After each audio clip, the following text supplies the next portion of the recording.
What up, what up, what up, everybody? Y'all already know what time it is, man. It's Tuesday. Welcome to the Man Cave Experience with your boy, Cedric Edison and Ron Servin. And we got our very special guest, Mr. Joel Clelland. Hey, as Thank always, you, Cedric. man. Hey, you're welcome. You're welcome. No problem, sir. Y'all already know, man. We appreciate y'all coming every week, joining us. Ron, let's do a quick check-in. Man, how you doing? Doing good. Yeah, getting a little weather here in Southern California, which we need. Kind of bundled up, feeling kind of cozy, and just excited to have Joel here in the cave. So honored to have this amazing man with us. Joel, what's good in your neck of the woods, man?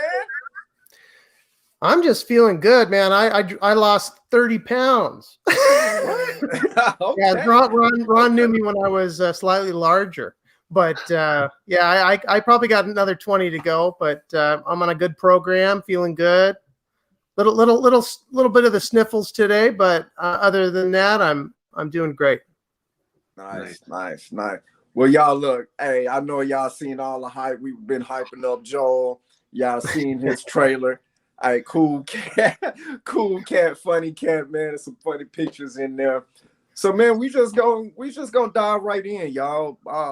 This week, this is episode 2, and we're trying to do things a little bit different this year with some of the seasons, and we're bringing in some powerhouses, and we're going to give Joel a little chance to introduce himself, talking a little bit about what he does. But y'all, like we were talking last week, we continuing that just as men, and we're in the cave and dealing with life and all of those things and balance and insecurities, all of that good stuff. So, fellas, we got the topic. Let's dive in, man. Let's chop it up like men. Yeah, just so excited to have you here, Joel. And just, I think when I thought about just somebody that would really just envelop what we really try to put out there, I think you were just definitely somebody I felt so just felt destined to have you here. So I'm gonna let you do a little self-introduction. I've got a quick question to ask you just to kind of dive in, and then we'll just, kind of get into the meat of the matter. So Joel, just tell us about yourself. What amazing things are you doing in the world today? Well, I appreciate that, Ron said. Again, thank you so much for having me on the cave. I'm excited to be here. And I always like to go back in time to talk about the present. I don't know if either of you gentlemen do that, but I think about, like, why am I in the business I'm in? Why am I serving in the capacity that I'm serving in now? And a lot of it goes back to the mid 2000s. So like 2005, 2006, I was dissatisfied. I'll put it that way. I was dissatisfied professionally. And, I was thinking, how can I bring more money into my family's house? How can I, feel more fulfilled, not just as a man, but as a professional? And I looked pretty seriously at going into real estate. I don't know if you knew that, Ron. But I was looking at real estate for a little while and did some education, some self-education, took some classes, spent some money, because sometimes we spend money to learn. And at the end of a couple of years, I was just, again, thinking, you know what? I don't think that this is the right fit.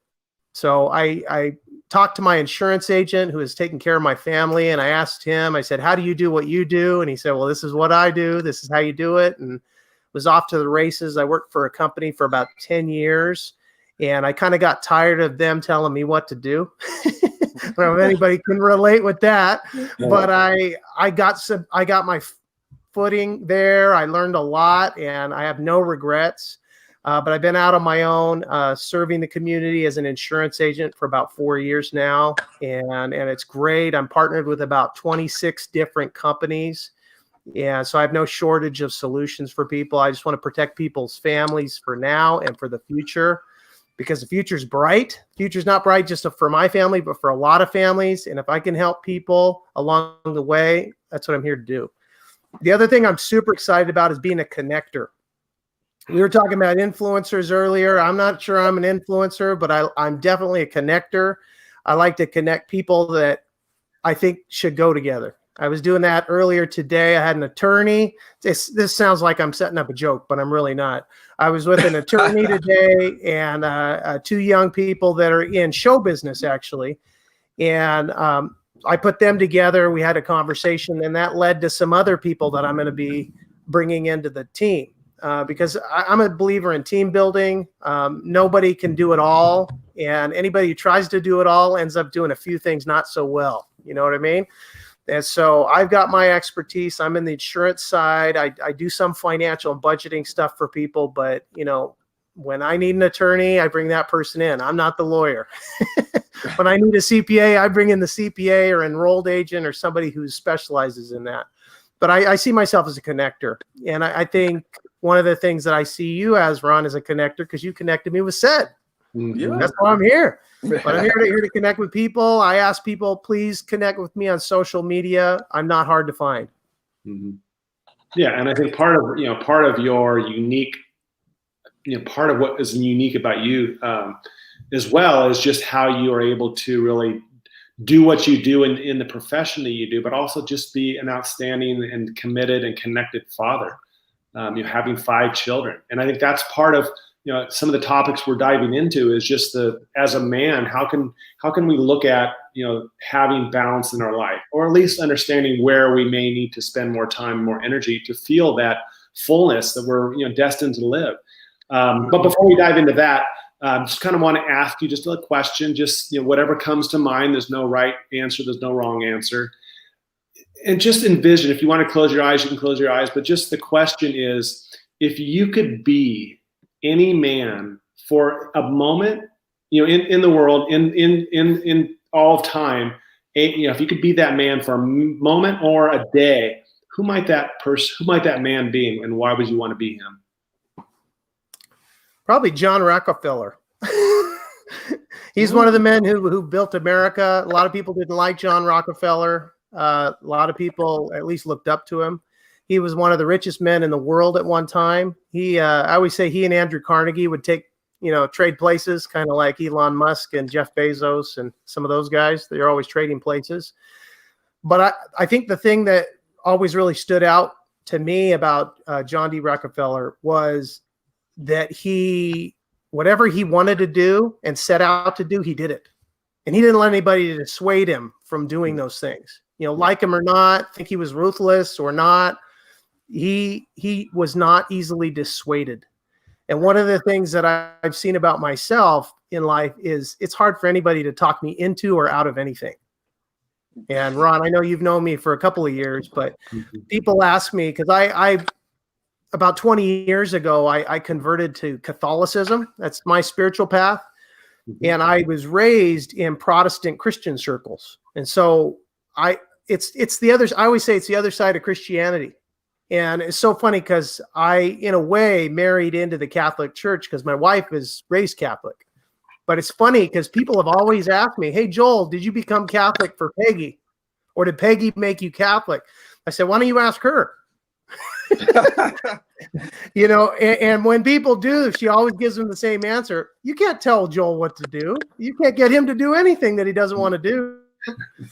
And so that's kind of the way I am in life. And whether it's business or family or the community, if I feel called to do something, I'm going to do it. Nobody's going to tell me what to do one way or the other.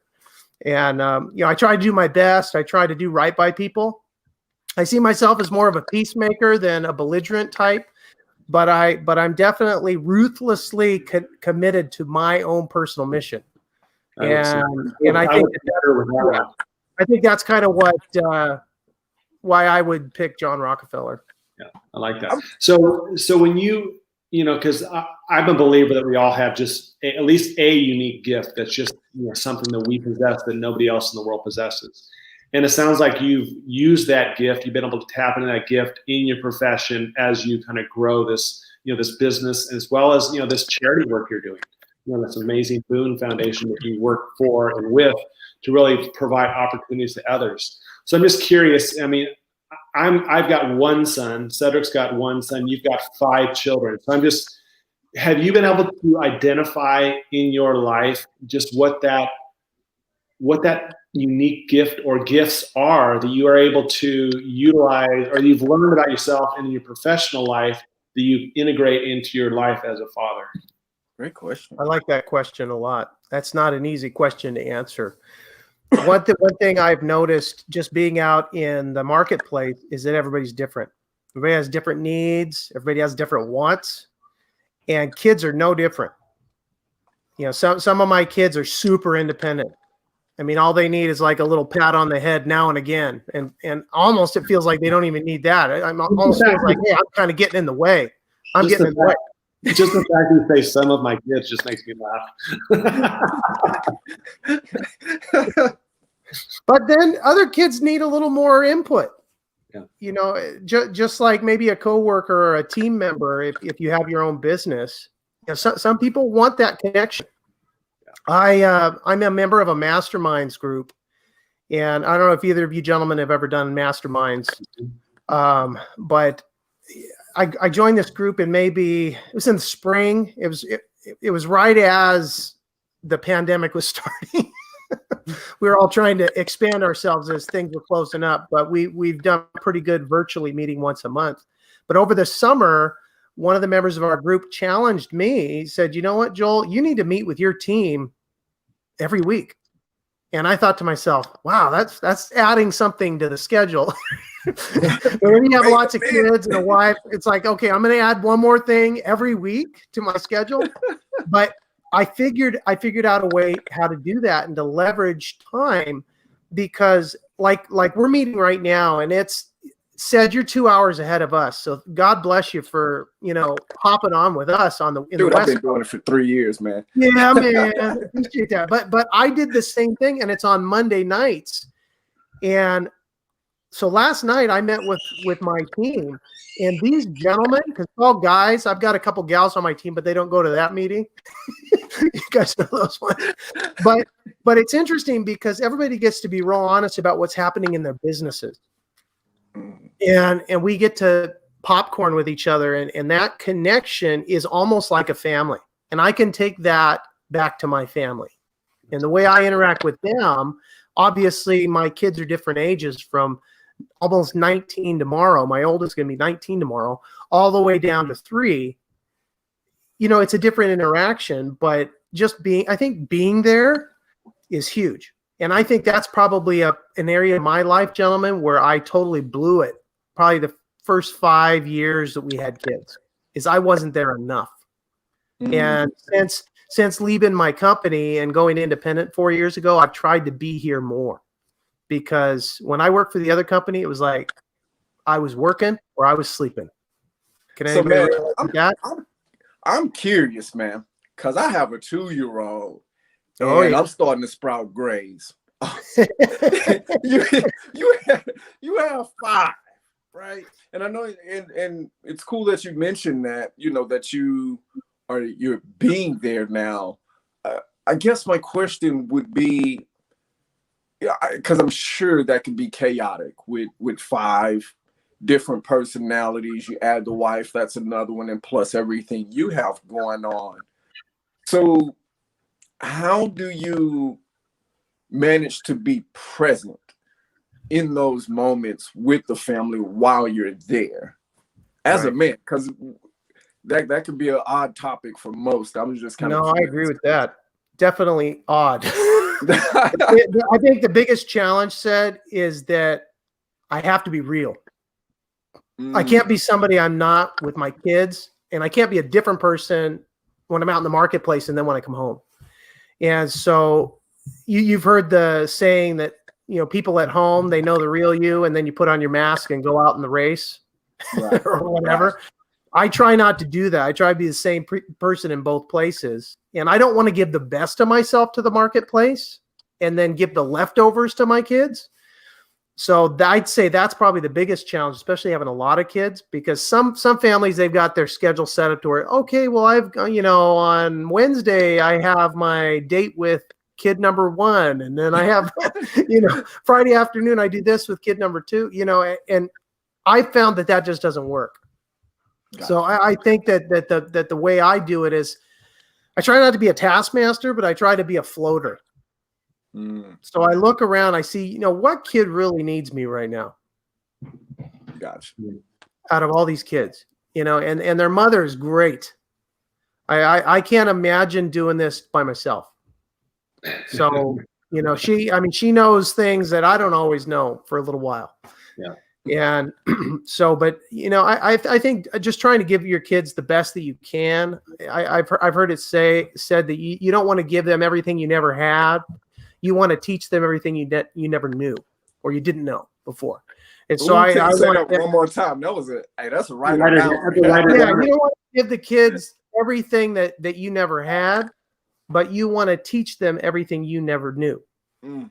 And so for me, that's something I want to try to transmit too, and understand, you know, there's nothing new under the sun. That's not mine. That's stolen. All the best ones are. Right? But I've internalized that. And you know, there's another dad. He's a little more of a B personality, more low key, but he also has a lot of kids.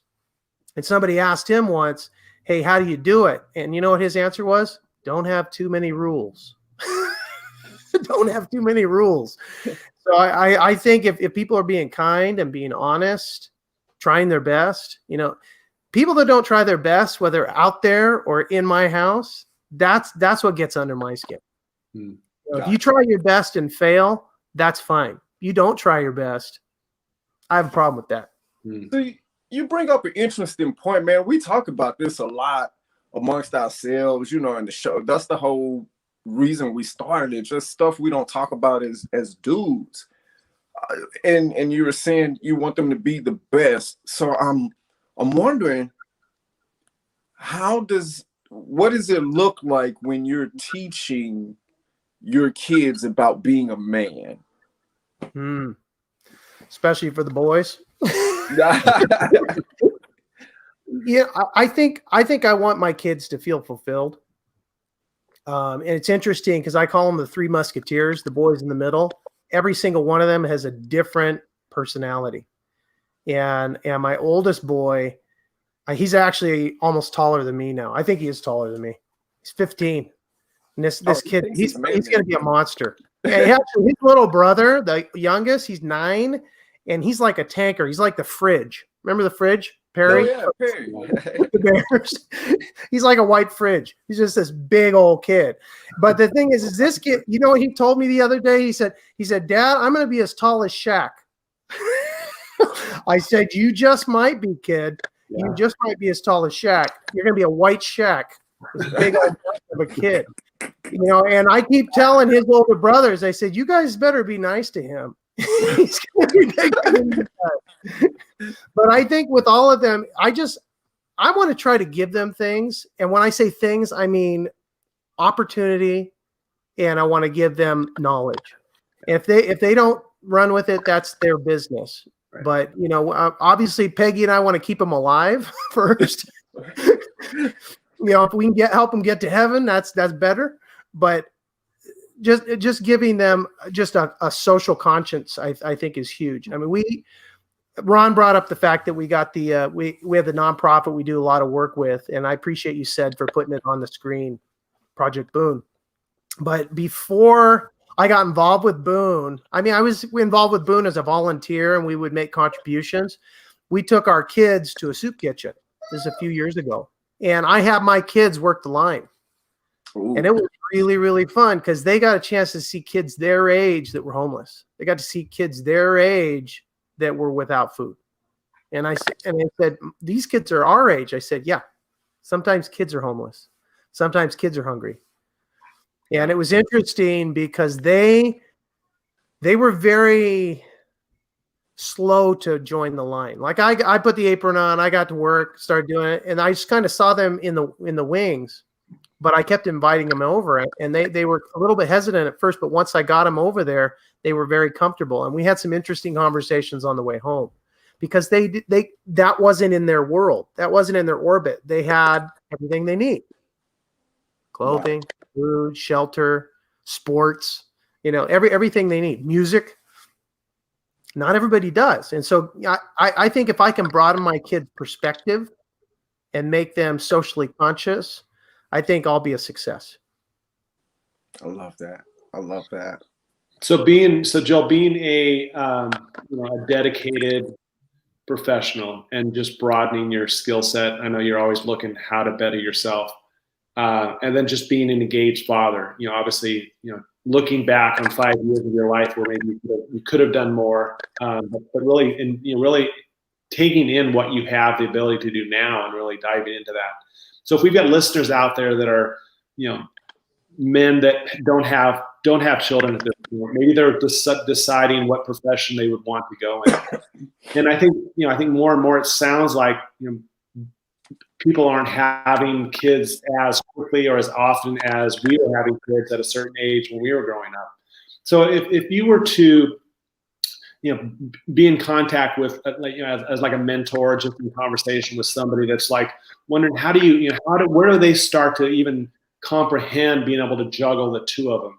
There's just the workforce has changed so much, competition to get a job, the cost and all these things that really add to the impact of having a child, this day and age. What might you tell that young man that's really just starting out in his career and really looking to be a family man, have a profession? What might be some early advice that you might be able to give him to really, push him in the direction or give him that support that he may need? Right. I think I would do a couple of things with this person. Is I would first tell him kind of what I do with my clients when I'm doing an interest inventory. It's like, what's important to you? Because a lot of times people never get asked that question, like, important to me? I said, well, yeah, we're talking about you. What's important to you? Yeah. And then kind of helping people like expand their own personal vision for themselves, I think is huge. A lot of people have a job. I've had numerous jobs over the course of my life. I've had a couple of businesses. A couple have been successful. One wasn't so successful, but that's okay because I still tried it out. But the one thing that I would probably convey to whoever I'm talking with, especially young men coming up, is number one, find something you enjoy. And then number two is get a good mentor. You should have a mentor. You should have accountability. You should have a coach. Yeah. I just took on a new coach for myself. See, and you see me as established in my career, but even people who are successful have coaches. Yep. Yep. And so that's something I would encourage them to do. And this is something I share with people across a lot of different sectors is once they find where they fit, don't give up. Right. Once you find where you fit, don't give up. Right. And that leads into the quote that I wrote down that you shared with me. It says, don't give up until the miracles happen. Right. It's like having the patience, having the willingness to really not look at the end result, is to really dive in and enjoy the journey. The where you get to is an amazing, experience. But if you don't have those steps that you took along the way that you can reflect upon and really know what challenges and successes that you came up against, some of that end of the road experience isn't as magical that it might be if you really spent that time really being present, and really understanding how important that part of that process is. I completely agree. Yep. So I think that's what I would do. And it's what I've done. Because I've had numerous conversations with people, whether they're in school, they're in business, they're younger than me, they're older than me. They're looking for something to do. I've actually got a gentleman who's a retiree in my business. He's 70, and he wanted to get back in the game. He's getting Social Security checks, and he wants to hustle. I'm like, okay. I said, how do you want to hustle? He's like, well, I see this as my mission because I'm not here just for the money. It's nice to have some extra money. But he's here to give back. He's here to teach again. And this gentleman's great because he actually came from an educator's background. He was a community college teacher. And I always say it's never too late to try something new and figure out something new that is another part of yourself. Yeah. So, man, if you're out there thinking you're an old dog, we can't learn new tricks. That's right.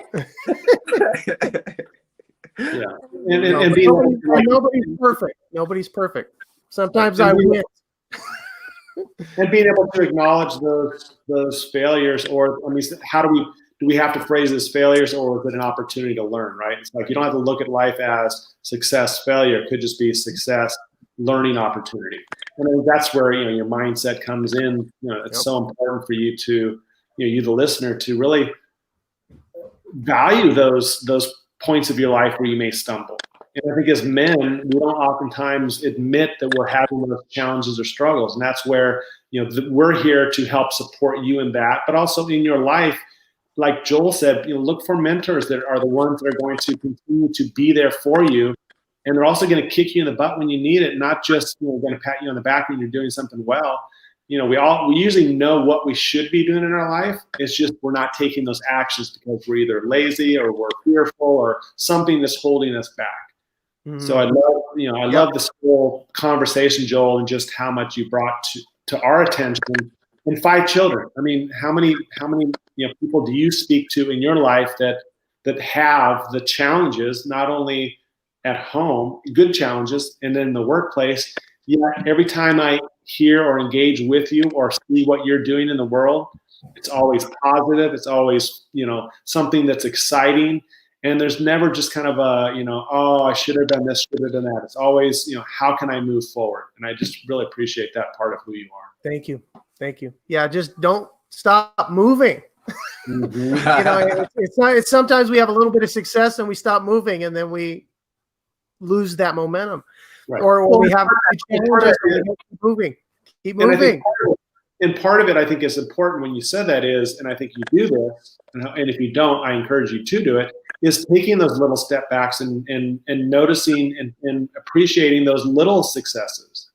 Yeah. It doesn't have to be that 20 or 30 pounds I lose. It could be that pound I lost today that moved me forward to what I'm trying to achieve. And I think that's where I think sometimes as men especially, we're looking at the big prizes versus some of those small successes that we can have every day. It's like win the day, win today. And then tomorrow comes and maybe tomorrow you really have to focus on winning tomorrow. But that I think that opens up opportunities to not look at, every failure in the day as not still winning that day. I agree. Yeah, I found this nugget because I'm always on the lookout for nuggets. The other day, I was in a training with a gentle lady. I almost called her a gentleman. She's a tough lady, but she basically shared this idea with me is that like if you have incomplete activities or projects,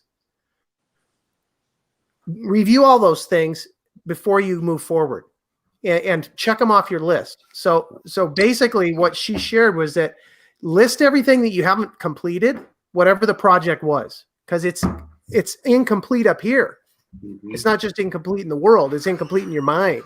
Mm-hmm. And the one thing that she said is that if you find an unfinished project on your list that has no meaning or relevance for you, cut it off. That's finishing the project.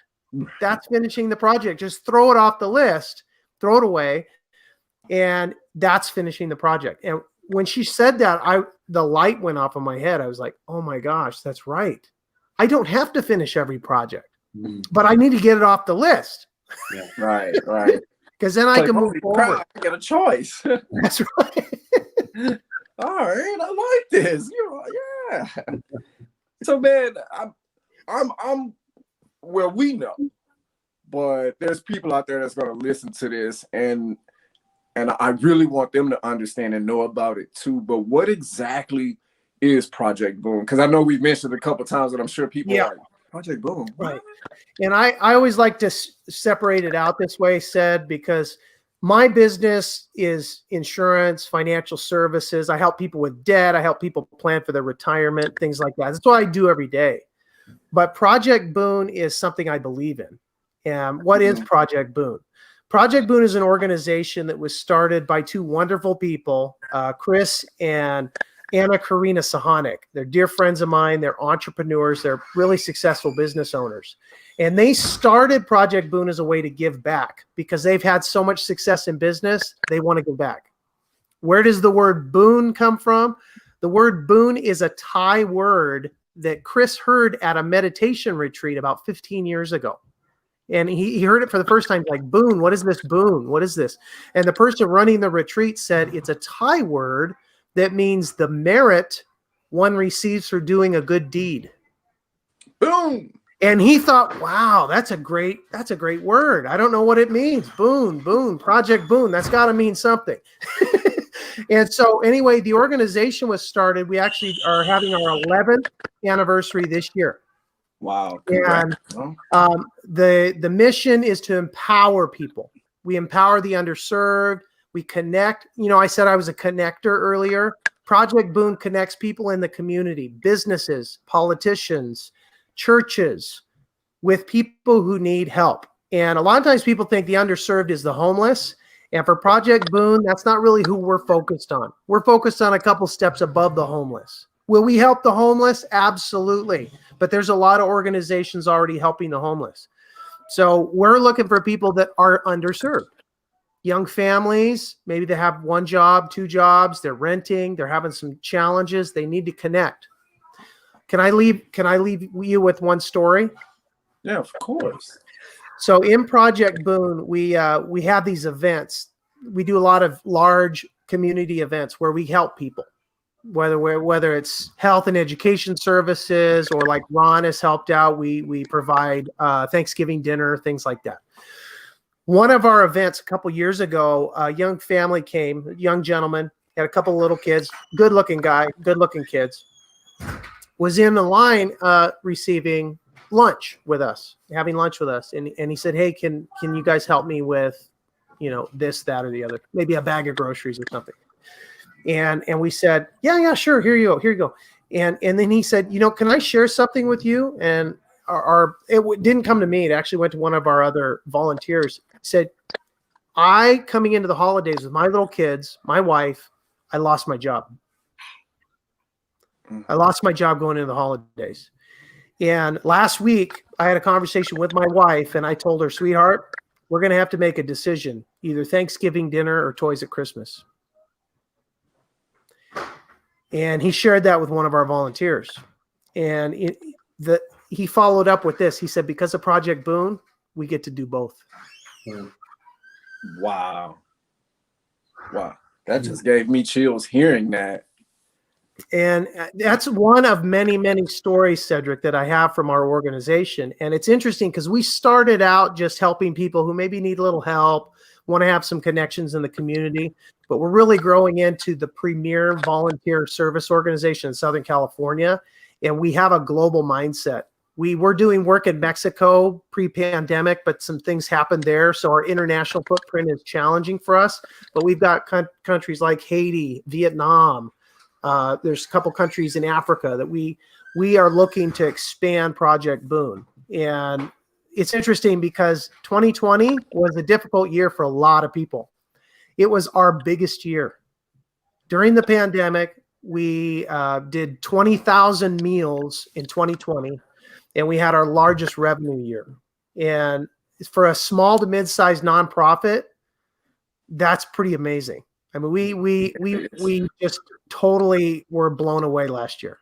We thought we were done in March because we had some really cool things planned in March and April and May, and then all of a sudden everything closed down. Wiped out. We out. thought we were done. For about a week, we're kind of like, oh man, we're done. This sucks. Oh man, you know. But then we regrouped and we said, okay, well, what can we do? We partnered with the County Department of Health. And they said, okay, you can do this, this, and this. You can have these events, but they have to be COVID-19 safe. And this is how you can do it. You have to partner with someone who has a drive-through. One of the Sahonics businesses is a drive-through business. Wow. They have a restaurant with a drive-through window. And so what we did is we had 3 successful events there. We did another successful event in another location. We had 5 successful drive-through events last year. And we even gave away toys to the kids. So, I mean, it was a really, really successful year. And actually tomorrow night, I'm meeting with my board governance committee for Project Boone, and we're going to see what this year looks like. So, but I'll definitely check in with you gentlemen and share. For sure. So there y'all have it, y'all. If you are looking for some ways to give back, donate some time, some money, whatever, thoughts, prayers, y'all see it down there. Thoughts and prayers, yes, please. ProjectBoone.org. Thank you. Man, we got a lot more to talk about. I think we're gonna have to get Joe back in the cave if you want to. I'd love to come back and hang out with us, man. In the cave. Well, I don't know if Ron told you or not. Nope. But whenever you come into the cave, I got a little something I do with everybody, man. Okay. And it's a question, really. It's a question, so it's not that bad. So, space, not an issue. How would you like to be remembered on your headstone? I like that. I've been thinking about this. I didn't know you were going to ask a question, though, Sid. So it's so funny because now it's like, what was I thinking about? I forgot. Yeah, here lies someone who was others first. Ooh. He taught us how to be philanthropic. Here's somebody who gave back. He taught others to give back. Something like that. Because if, like what I said with my kids, if I could teach them to be other oriented and be others first in the marketplace, I'll feel like I was a success. Same thing in life as in death. If that's something like that on my headstone, that'd be great. One of my best friends and my first cousin actually passed away at age 21 of cancer. And I still visit his head where he rests. It's interesting because his headstone, he was a musician like me too. He has a guitar on the headstone. It says, here lies a gentle man, not a gentleman. Gentle and man are separate. Man. Yeah. And he's totally that, a gentle man. As Ron can tell you, said, I'm not always gentle, but if I can teach others to give back in the ways that I've given back, then I'll feel like I did a good job. I love it. I love that. And you, the listener, you can reach out to us if you want to connect with Joel. You can reach out to Joel, exclusively. Again, this is just another opportunity that we try to make available to us initially, because we're having a great time here, just spending this time with each other. But just how you can create an opportunity in your life to just take an action. Just don't stay stuck in your life. And this, comes in so many different ways that you can take advantage of. Again, win the day, win, the moment. How can I just make decisions knowing that I'm writing my story to be the best story I can possibly write? And it starts today. It starts right now. And Joel, I know you well, but I think just learning more and more about you, I just really appreciate you showing up here for us, for yourself, and for everybody that's listening in. And Cedric, is always, just my amazing co-host. Just the value and uniqueness that you bring to the show. I appreciate that every time that we get together. And you, the audience, again, just like Joel said, we look for nuggets in our life. How can we accumulate nuggets that we can really create value in our own life, and then give our own nuggets to others? If I had one thing, man, just to note, because we were talking, we went into the coaches, but guys, fellas that's out there, understand you don't have to be in a position where you absolutely need help to get a coach. Sometimes a coach can be there to help you get to where you want to get to a lot faster. Just like Phil Jackson or any of the other great coaches, your Belichick's, they just help you achieve greatness faster. So it's not that you need anything, and they can help you find that balance if you are, needing help. So don't feel like less than. Don't let that male ego or just ego in general get in way of having somebody walk alongside and hold you accountable. And Joel, man, thank you, brother.